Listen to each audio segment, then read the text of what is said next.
As the first ever figure to be boxed sideways, if you're the kind of collector that likes to keep them in the boxes, you're going to be driven crazy.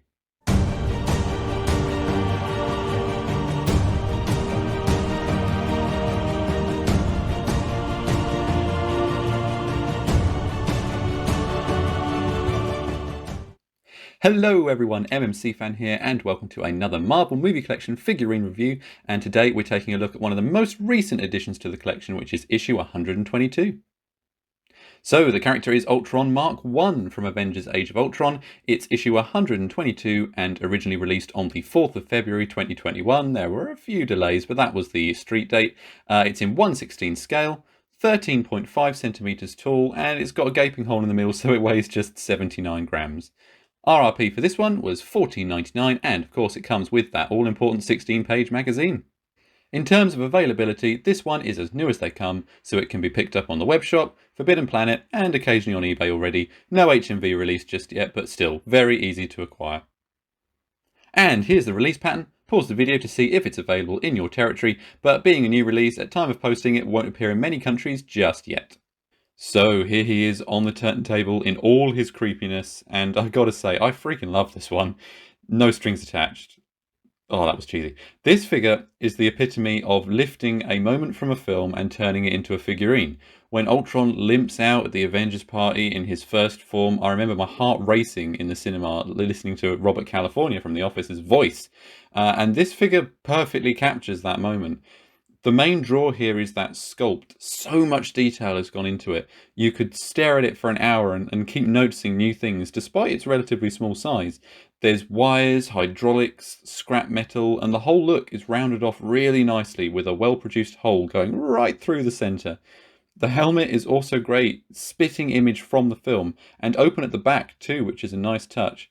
The raised broken arm and the inward facing right foot, they just give it that limping feel. And as I say, this one has no changes made to it from screen to figure. This is what we see on screen and this is what they've given us, and I think that's great.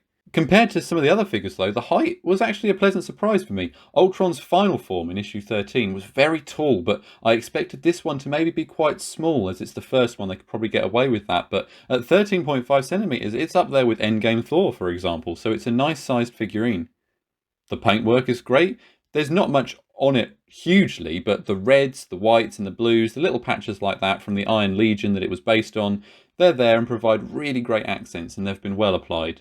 The transfer on the chest piece for the Avengers logo, it's simple but hugely effective, and every example I've seen have it identically placed, so that's going to look great no matter which one you get. The helmet is the one bit where the paint is seriously impressive though.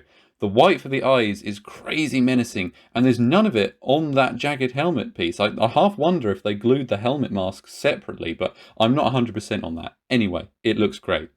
There's not much left to say really, it's really good. Is it a good choice for a figure? To be honest, I think so, yes.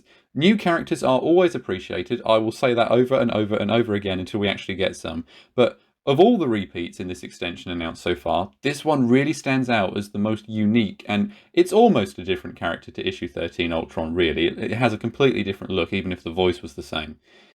Getting this one also means we're revisiting an earlier film in the MCU, which really hasn't been a thing for quite some time.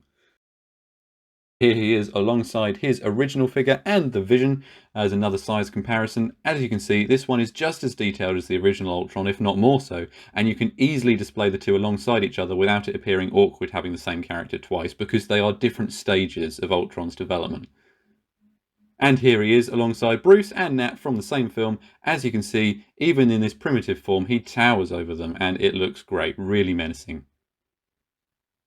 So the takeaway is pretty positive this time round. Character design, 5 out of 5. It's an inventive repeat that has been really well produced.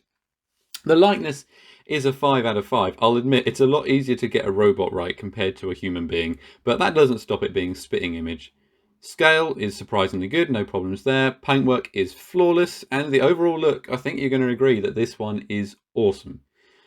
I've removed a star for value for money, as he's quite spindly. He has a hole going through the middle, so you are going to get better value for money on some of the larger figures and figures with capes and all that kind of stuff, but that's probably me just being a little bit mean.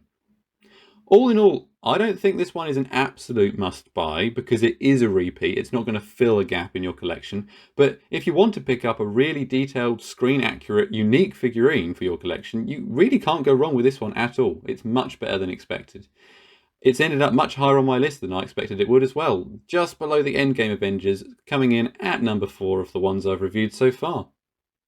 As always, thanks for watching. You can get all the latest Marvel movie collection news by following me on Instagram, Facebook, subscribing right here on YouTube, and joining the discussion in the Facebook group too. My next review will be the rarest figure released so far. And that's not even an exaggeration. I can't wait. Keep on collecting.